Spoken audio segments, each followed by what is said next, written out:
여러분 안녕하십니까? JTB 뉴스입니다. 80대 치매 노인이 병원 차량에 만 하루나 방치됐다가 결국 숨졌다는 소식 지난달 전해드렸었죠. 이 요양병원의 병원장이 할머니의 사망 원인을 거짓으로 기재해 자신들의 잘못을 숨기려다 덜미를 잡혔습니다. 첫 소식 나금동 기자입니다. 89살 최모 할머니가 요양병원 차량에서 하루 만에 발견된 건 지난달 4일 낮 2시쯤. 이 요양병원이 차량 석 대로 지난해 있던 환자 33명을 옮기는 과정에서 승합차 뒤쪽에 있던 최 할머니를 빠뜨린 겁니다. 당시 전주 낮 기온은 27도에 육박한 상황. 할머니는 발견된 지 15분 만에 숨졌습니다. 안으로 모셨을 때는 몸에 땀이 젖어 있었고 호흡은 없었지만 경동맥이 잡히셨다고 돼요. 고령의 치매 노인이 하루나 방치됐고 고온에 노출된 것이 사망의 원인이었을 가능성이 높은 상황. 하지만 병원장은 검안서에 사인을 병사로 기재하고 경찰에 신고도 하지 않았습니다. 아니나 다를까 국과수 부검 결과 열사병으로 인한 사망으로 추정된다는 결론이 나왔습니다. 경찰은 병원장이 사건을 은폐하기 위해 의도적으로 사인을 허위 기재한 것으로 보고 있습니다. 차 안에 방치해갖고 죽었으니까 왜 죽었는지 어떻게 됐는지 화인을 밝힌 뒤에 떼어줘야 되는데 자기가 그냥 막 병사로 떼어버려가지고 그것이 잘못된 거지. 경찰은 업무상 과실치사와 의료법 위반, 허위진단서 작성 등의 혐의로 병원장 66살 A씨 등 2명에 대해 구속영장을 신청했습니다. 또 당시 차량을 운전했던 병원 직원 등 3명에 대해서는 업무상 과실치사 혐의로 조사하고 있습니다. JTB 뉴스 나금동입니다. 전북혁신도시로 이전한 한국농수산대학을 타 지역으로 나눠 가려는 시도가 노골화하고 있습니다. 분교 설립을 위한 용역이 추진되더니 급기야 분교 설립의 근거를 담은 법률 개정안까지 발의됐습니다. 하원호 기자입니다. 농업인재를 양성하는 한국농수산대학은 4년 전 전주로 캠퍼스를 옮겼습니다. 수업료는 물론 기숙사비까지 전액 국가가 지원하고 농업에 대한 젊은이들의 관심이 높아지면서 인기를 끌고 있습니다. 그런데 최근 자유한국당 최교일 의원이 다른 지역에 분교 설치가 가능하도록 하는 한국농수산대학 설치법 개정안을 대표 발의했습니다. 자유한국당과 바른미래당 국회의원 10명이 함께 이름을 올렸습니다. 영남권, 동부권에도 굉장히 수요가 많은데 지금은 전주에 있기 때문에 좀 멀잖아요. 영남권 학생들이 가기에는. 법안이 통과되면 전주 혁신도시의 한국농수산대학은 껍데기만 남게 될 우려가 높습니다. 한국농수산대학도 멀티캠퍼스 조성을 올해 최우선 역점 과제로 정하고 연구 용역까지 추진하고 있습니다. 학교 안팎에서 대학을 나누려는 시도가 표면화되자 전라북도도 대응책 마련에 부심하고 있습니다. 정부와 지자체가 힘을 모아서 이전한 농수산대학을 제대로 기능할 수 있겠고 활성화시킬 수 있도록 논의를 해야 될 때이지 분교 등의 다른 논의를 해야 될 여지라든지 시간이 없습니다. 전라북도는 분교 설립을 막기 위한 대응 논리를 개발해 정치권과 공조해 나갈 방침입니다. JTB 뉴스 하원호입니다. 농어촌 지역의 자치단체가 나서서 수월성 교육을 조장하고 있다는 비판이 나오고 있습니다. 공부 잘하는 일부 학생들을 위해 세금으로 사실상 학원을 운영하는 건데요. 열악한 교육 환경을 고려한다 해도 자치단체가 공교육을 외면하고 사교육을 조장한다는 비판을 면하기 어렵습니다. 조창현 기자입니다. 정읍시가 만든 지역 으뜸인재 육성 사업 추진 계획입니다. 중학생 125명을 선발해 방학 기간에 국영수 심화 학습을 진행하는 내용입니다. 이 사업에 선발되는 학생 수는 정읍 지역 전체 중학생의 4.4%에 불과합니다. 서울 유명 학원 강사를 초청해 수업을 진행할 예정이어서 사실상 자치단체가 세금으로 학원을 운영하는 것과 마찬가지입니다. 이번에 저희가 하려는 것은 작게로 좀 공부 잘하는 애들 위주로 한번 이렇게 해보려고 진행하는 거거든요. 이제 정읍 학생들도 우수한 교육을 한번 받았으면 좋겠다. 세금을 이용해 수월성 교육을 진행하는 자치단체는 정읍시뿐만이 아닙니다. 김제시와 완주군, 순창군, 임실군 등 농어촌 자치단체 대부분이 비슷한 방법으로 시행하고 있습니다. 열악한 농어촌 지역의 교육 환경을 고려한다 해도 자치단체가 공교육을 외면하고 사교육을 조장하는 것에 대한 비판을 면하기 어렵습니다. 특히 중학교는 의무 교육이어서 세금으로 수월성 교육을 실시할 경우 평등 교육에 어긋나는 측면도 있습니다. 선발된 인원에 대한 특권 교육이 아니고 그 예산을 교육의 전문성을 가지고 있는 지원청과 학교의 예산을 배분함으로써 그 예산이 학교 학생들에게 지원이 될 수 있는 방향으로 가는 것이 맞다고 생각됩니다.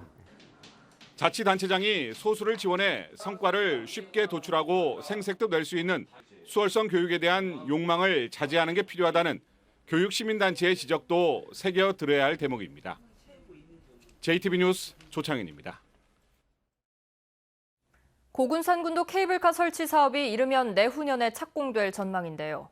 환경 훼손을 줄이면서 경제성도 잡는 게 과제입니다. 권대성 기자입니다. 고군산군도 케이블카는 군산 신시도가 출발점입니다. 제시된 노선안은 4가지로 짧게는 2.7km에서 길게는 5.1km입니다. 사업비는 350억 원에서 850억 원으로 추산됐습니다. 2개 노선안은 생태 자연도 1등급 지역을 포함하고 있습니다. 원활하게 사업이 추진되려면 모든 케이블카 사업에서 그렇듯이 환경 훼손 논란을 줄이는 일이 최우선 과제입니다. 케이블카 공동사업자인 새만금 개발공사와 군산시는 이런 점을 고려해 내년 상반기까지 용역을 진행한 뒤 환경 훼손을 최소화하는 최적의 노선을 찾을 예정입니다. 다른 지역과의 경쟁이 불가피한 가운데 경제성을 높이는 방안도 고민해야 합니다. 20개가 넘는 전국 케이블카 가운데 흑자가 나는 곳은 전남 여수와 경남 통영 등 서너 곳에 불과합니다. 고군산군도의 자연 경관을 우선하면서 모자란 연계 관광 기반을 채우고 넓히는 일이 반드시 뒤따라야 한다는 지적입니다. 케이블카라는 자체를 하나의 매개로 해서 주변에 연계 관광을 할 수 있는 시설들을 고군산군도뿐만 아니라 새만금에 순차적으로 갖춰나갈 필요가 있다는 점이고요. 이르면 내후년 착공해 2023년 완공 예정인 고군산군도 케이블카. 환경보호와 경제성을 다 잡으면서 관광객을 불러 모으는 효자 노릇을 할지 주목됩니다. JTB 뉴스 권대성입니다. 전주시가 조만간 종합경기장 부지 개발을 위한 용역을 발주합니다. 찬반 갈등이 첨예하게 맞선 가운데 개발의 운명을 좌우할 3가지 쟁점을 김철 기자가 살펴봤습니다. 전주시의 종합경기장 개발 계획입니다. 이달 안에 부지 재생 용역을 시작해 10월 전주시 의회 동의를 구한 뒤 12월 롯데쇼핑과 신규 협약을 체결하고 내년 1월에 행정 절차에 들어갑니다. 그래서 늦으면 내년 1월 달까지는 아마 좀 정리가 될 것 같고요. 내년도 7월 달에는 공사를 착수할 수 있도록 지금 계획은 잡고 있습니다. 그러나 개발에 반대하는 목소리가 커 사업의 변수로 3가지 쟁점이 떠올랐습니다. 먼저 정의당은 예산 낭비가 우려된다며 감사원에 공익감사를 청구할 예정입니다. 결과적으로 롯데는 특혜를 받는 것이고 전주 시민들은 상대적으로 시민의 땅을 잃는 이런 결과가 나오기 때문에 공익감사 청구를 하고자 합니다. 두 번째 변수는 전주시 의회가 개발을 동의해 줄까인데 전주시의원의 82%가 민주당 소속이라 개발 쪽으로 기울 가능성이 큽니다. 세 번째는 시민단체가 전주시를 고발하면 법원이 전주시와 롯데의 신규 협약을 지방계약법과 외국인 투자 촉진법 가운데 어느 쪽으로 해석하느냐입니다. 만약 법원이 시민단체의 희망대로 지방계약법을 적용하면 전주시와 롯데의 수의계약이 불가능해 종합경기장 개발이 무산되지만 전주시가 원하는 외국인 투자 촉진법으로 해석하면 수의계약이 가능해 개발 절차를 밟게 됩니다. 이번 주 현장 스토리판 종합경기장 개발을 둘러싼 갈등편은 그동안 종합경기장이 걸어온 길을 살펴보고 롯데쇼핑의 종합경기장 개발을 통해 펼쳐질 찬반 양측의 다양한 의견을 들어봅니다. JTB 뉴스 김철입니다. 8개 국가 선수들이 참가하는 국제검도대회가 남원에서 열립니다. 원광대병원이 집단 암 환자가 발생한 장전마을 주민들에게 의료 서비스를 지원합니다. 김진형 기자입니다. 남원 오픈 국제검도대회가 오는 16일까지 춘향골 체육관에서 열립니다. 남원 오픈 국제검도대회는 중국과 이집트 등 8개 국가에서 2,300여 명의 선수들이 참가해 실력을 겨루게 됩니다. 훌륭한 선수들이 이번에 참가하고 전국에 있는 우리 고수들이 출전하셔서 아마 박진감 넘치는 이런 경기가 될 겁니다. 익산시와 원광대 병원이 집단 암이 발병한 장전마을 주민들에게 의료 서비스를 지원하기 위한 협약을 체결했습니다. 원광대학 병원은 주민 160명에게 3차례 암 검진과 5년 동안 피부질환 의료 서비스를 지원하기로 했습니다. 장수군 애향교육진흥재단이 중고등학생을 대상으로 학예 장수 꿈의 학당 참여 학생을 모집합니다. 장수 꿈의 학당은 학교장의 추천과 신청으로 모집한 100여 명을 대상으로 오는 8월 5일부터 주말인재 특강과 찾아가는 심화학습 등 학업 성취 프로그램을 운영합니다. 사라져가는 토종벼 복원에 앞장서고 있는 고창군 토종씨앗연구회가 고창군 성내면에서 토종벽씨 모내기 행사를 가졌습니다. 고창군 토종씨앗연구회는 흰배와 녹두도 등 명맥만 유지하고 있는 토종벽씨 내종을 수집해 전통 방식인 손모내기로 심었습니다. JTB 뉴스 김진영입니다. 익산 함라면 장전마을 주민의 암 집단 발병이 인근 비료 공장과 관련이 있어 보인다는 환경부의 잠정 용역 결과가 나왔습니다. 익산시는 환경부의 용역을 의뢰받은 환경안전건강연구소가 최근 이런 결론을 내리고 장전마을 주민건강 실태조사 용역 자문회의에 보고했다고 설명했습니다. 그러나 비료 공장에 어떤 물질이 암을 유발했는지 등에 대해서는 이견이 있어 논의가 더 필요한 상황이라고 밝혔습니다.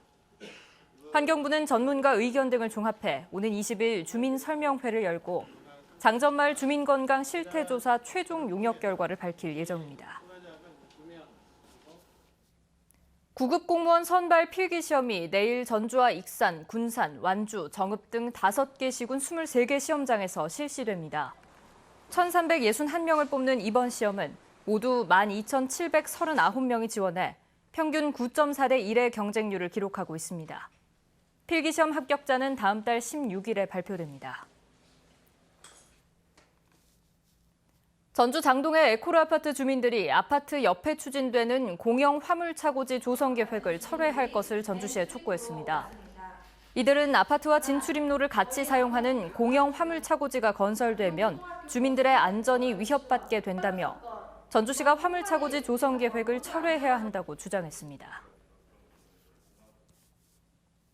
오는 일요일 새벽 1시에 펼쳐지는 대한민국과 우크라이나의 피파 20세 이하 월드컵 결승전을 응원하는 거리 응원전이 열립니다. 전주시는 토요일 밤 11시부터 국립무형유산원에서 무형문화재 전승자들의 공연이 열리고 이어 일요일 새벽 1시부터 대형 전광판을 통해 월드컵 결승전이 생중계돼 축구 팬들이 거리 응원전을 즐길 수 있다고 밝혔습니다. 전주 덕진경찰서는 만취 상태로 차를 몰다 사고를 낸 대학 교수 58살 A씨를 특가법상 위험 운전 치상 혐의로 불구속 입건했습니다. A 교수는 지난달 21일 새벽 12시 15분쯤 전주시 덕진구 한 도로에서 술을 마신 채 운전을 하다 마주오던 차량을 들이받고 2명을 다치게 한 혐의를 받고 있습니다. A 교수의 당시 혈중 알코올 농도는 0.121%, 면허 취소 수준이었던 것으로 조사됐습니다. 오늘은 흐리고 동부 내륙 지역에 낮 한때 5mm 안팎의 소나기가 내리겠습니다. 한낮 기온은 23도에서 25도 분포로 어제보다 3도에서 5도가량 낮겠습니다. 미세먼지 농도는 나쁨 수준 보이겠습니다. 밤부터는 내륙 지역을 중심으로 안개가 끼겠습니다. 주말에는 대체로 맑겠고 당분간 폭염 수준의 더위는 없겠습니다. JTB 뉴스를 마칩니다. 여러분 고맙습니다.